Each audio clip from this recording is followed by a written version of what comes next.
freaking believe it. Which are the chances of that?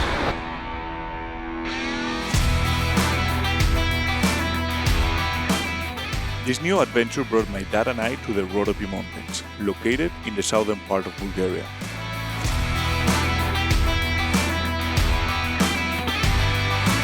But everyone is thinking, what type of bow case, no? You expect like the bow case with all the arrows super well organized, and it's a freaking...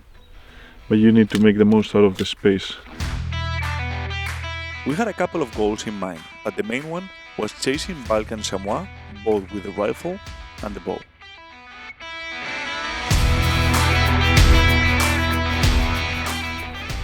Some questions? Yeah, just a few little questions. Nothing serious. Yeah. Have you been to Bulgaria hunting before? No, it's the first time I come to Bulgaria. I was very much interested in knowing this beautiful country. And the chamois we have hunted in many places. I have also hunted in the Balkans for chamois in Macedonia, but I wanted to know Bulgaria. That's it. Yeah?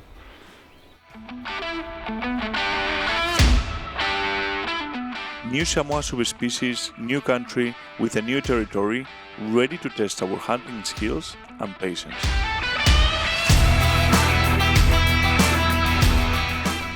We are in Bulgaria. We arrived today to Devin, a little town in the middle of the Balkan Mountains, and we are checking the bows, rifles, shotguns, to be sure that everything is ready for a fun week chasing chamois and capercaillie. Let's see how it goes.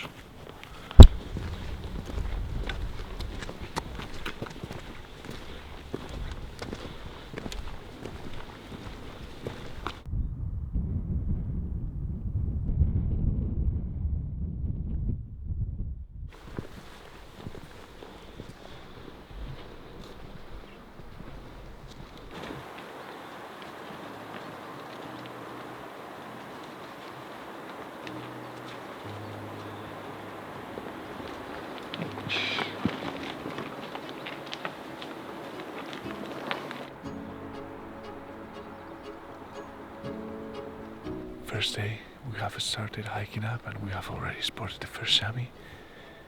We just got to 60 meters of 3 females and they don't give much time.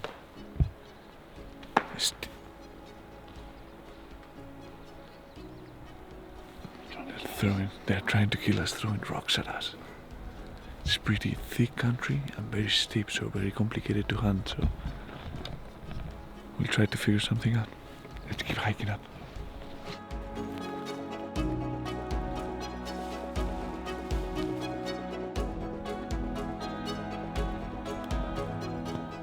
It's super thick country.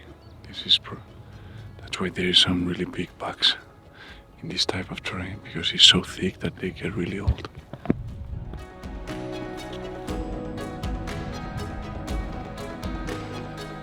Some of this country is just too thick. Let's see if we find an opening.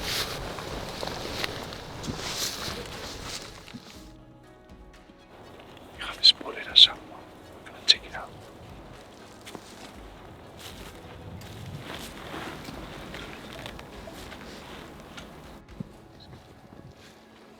Many people will think that for the bow, what you want is forest and thick terrain, but I like the opposite. One female and a baby, so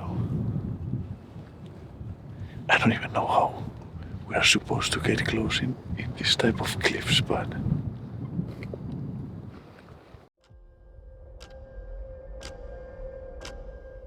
thick country requires animals to collaborate. If they don't move and show themselves, it can be very frustrating as you may not lay eyes on them.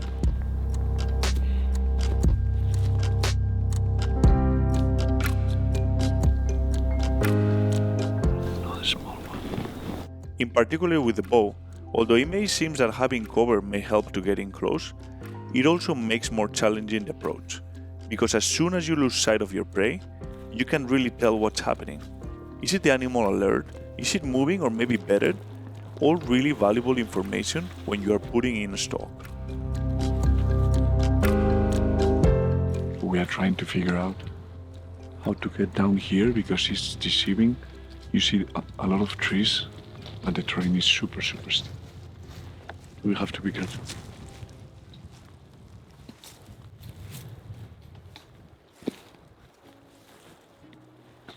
So currently our guide is evaluating the risks of going down this path and at the same time my camera crew just evaluating if we put butter on the sandwiches or not. They are not worried about the safety, they are just worried about the sandwich. Yeah, we're going up. It's too risky. Doesn't worth it.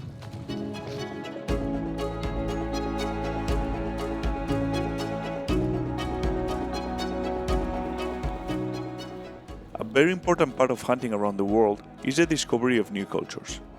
Through hunting, you can get to new places and get to know their people, their country, and traditions, always full of surprises and lessons.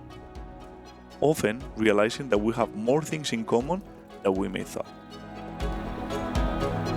It's pretty crazy that most of these countryside houses are already abandoned, and when the owners of the house expires, they put a poster and they just close the house and it's empty.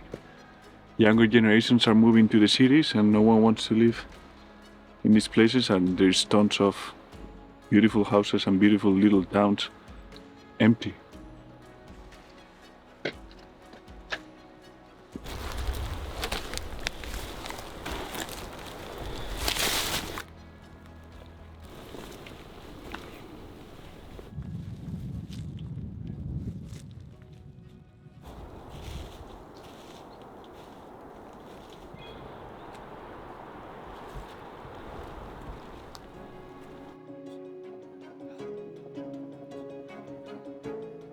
Vladimir, our guide on this trip, knows this country better than anyone else, and guides us slowly through the thick forest to peek over the little openings that Samoa like to wander. One of the challenges about hunting Samoa in the spring is not that they are not rutting, but that the higher temperatures in the middle of the day limit the animal activity just to early in the mornings and late afternoons.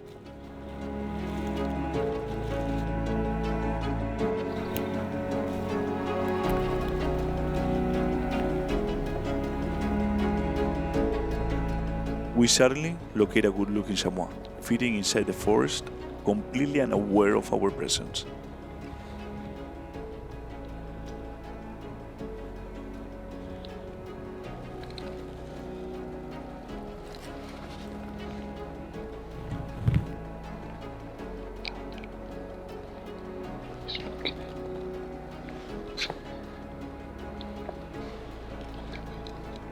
Vlad, give us green light. Time to get in close.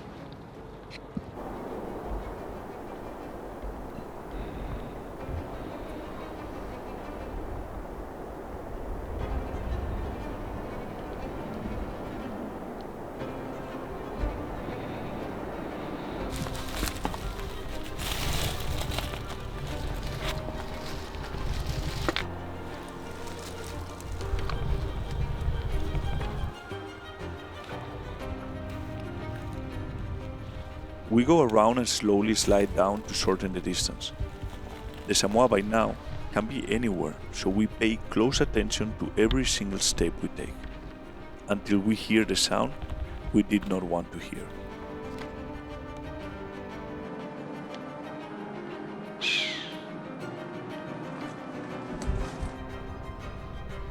At only 10 meters, the Samoa had a spin, but he's not sure what we are yet.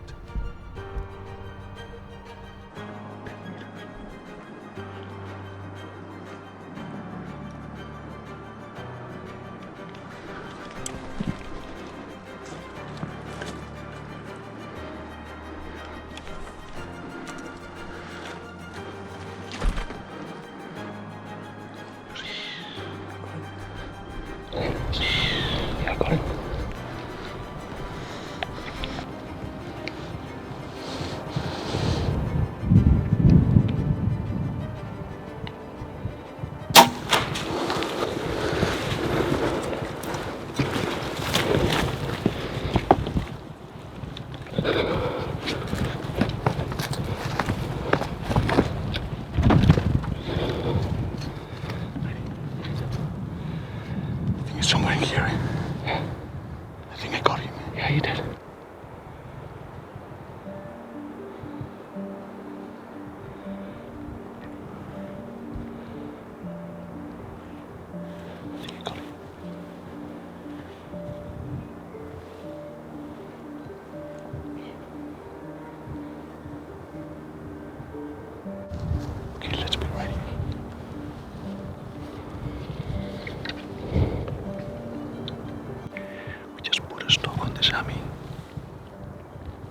very, very steep angle, and we are right in a cliff.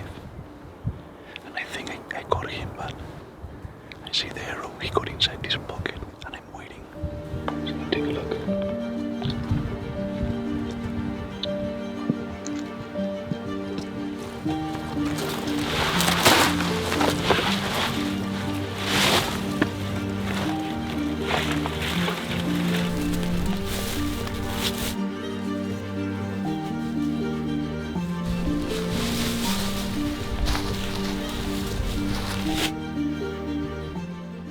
The shot felt great. It was definitely a hit by the sound. We find blood right at the shot, but something doesn't make sense. The arrow is completely clean with no sign of blood except a little bit of hair on the broadhead. I don't like it. I feel like I may just graze the back skin without getting the vitals, but we start tracking to try to find out more. The blood trail is consistent. We follow it for a long time until we arrive to a dead end. It's dark, we are tired and demoralized. The bow hunter's worst nightmare. So it's completely dark right now. We have been following the blood trail for a while. It's bleeding, but it just looks to me like muscle. I think I grazed him somehow because the arrow didn't have any blood at all. No blood on the veins or anything, so I think I just grazed him with one of the blades, and it's bleeding. It looks like a lot, but I just muscle, so I think there is no way we can find it, and pretty bad because it wasn't an easy shot because we were leaning outside of a cliff, but it's a shot that I should take any day. I don't know how I screw up such a good opportunity. It was a beautiful buck. Maybe the opportunity of the trip, and I don't feel bad because of me, I feel bad because the whole team. You have a bunch of guys here trying to help you get the animal, and you, in the moment of truth where you have to get it done, it's all up to you, you screw it up, so I feel pretty bad for them. But this is bow hunting. A lot of lows and some highs. We'll keep trying. Let's try to find where we are right now.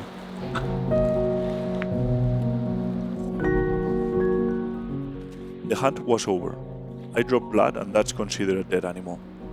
The following morning, with very little hopes, we got back to try to relocate in that thick forest what we expect to be a non-mortally wounded buck.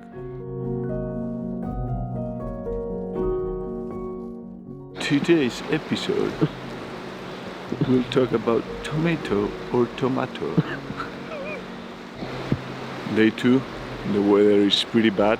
We tried for capercaillie in the morning, and now we are trying to locate the buck that we saw yesterday. If we will find it, that will be perfect, but it's very hard to glass in this weather.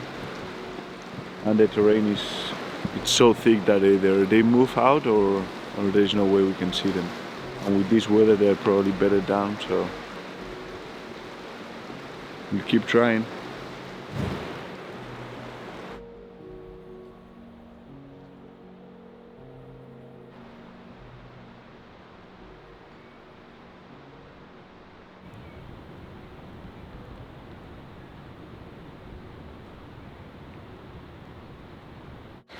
He's saying that he's seeing the Samoa there on the river.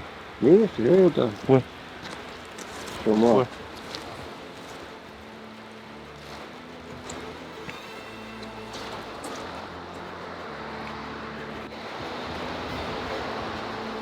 You see it, yeah?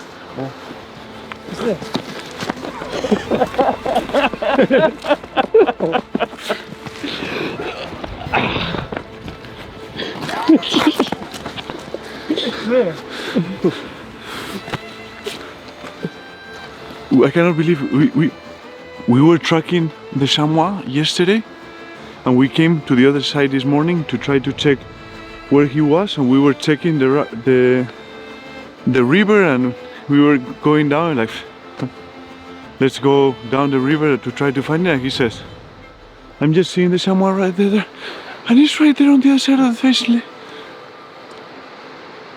Mira, Lewis. I cannot freaking believe it.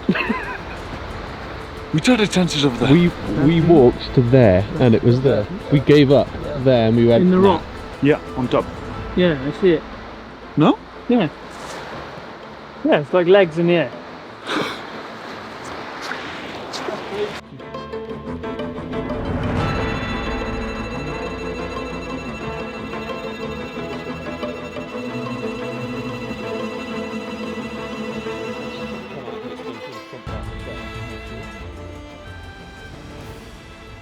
How many times we give up too early? It is something I question myself often. The Samoa was down, but this wasn't over yet. Our happiness will quickly turn into concern.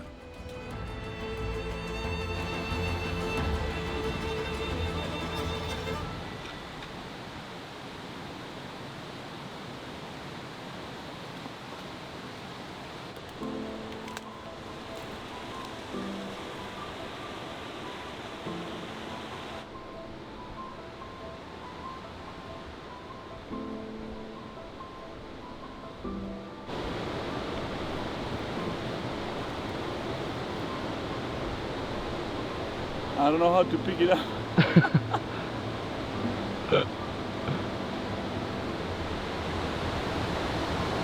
Taking some pictures, I think I'm in the most dangerous photographic spot I've ever been in. Just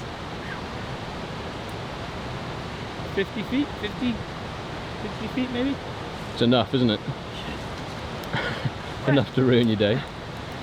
It's in too tough a spot to risk your life for, but if you kick it over the edge and let it drop, it's gonna break it, isn't it? It's kind of a catch-22 The situation. meat's going to be alright, I think. Huh? The meat will be alright. Meat'll be alright. The horns will snap off. But it's whether Maybe. you want to risk your life for a trophy, I guess.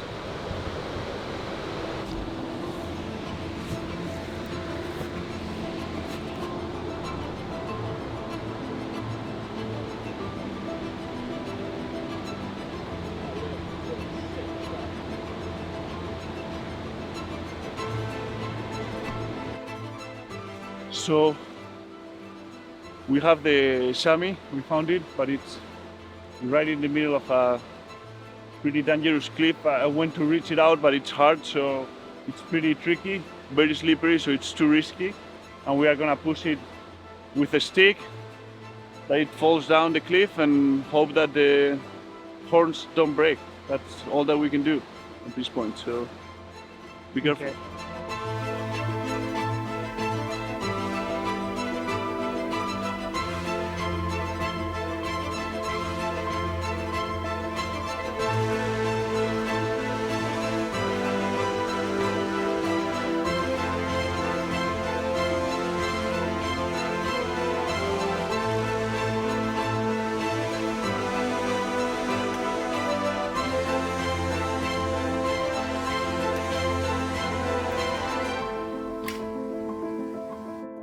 Everything was going perfectly, but the stick breaks right before I could reach it.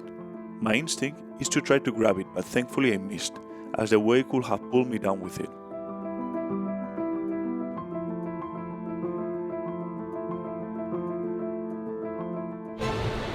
It wasn't that bad, the fall. He fished it with a stick, and now let's try to get ourselves down there.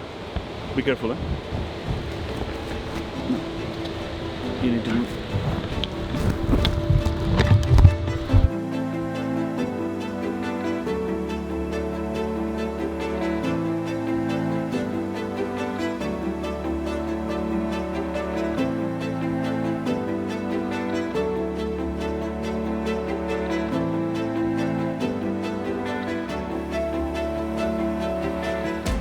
The arrow entered high in the shoulder and exited through the chest.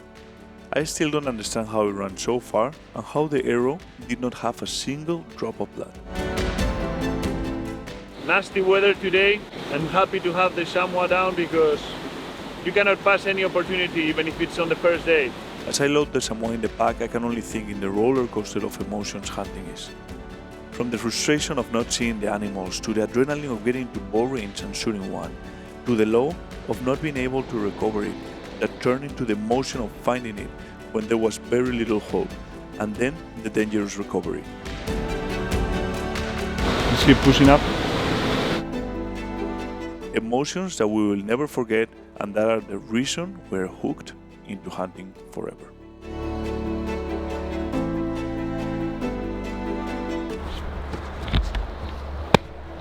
Mission accomplished. Lewis, thank you, buddy. Well then, thank you. We need to find out what to do next now. Yeah. Okay. Go say bye to the camera.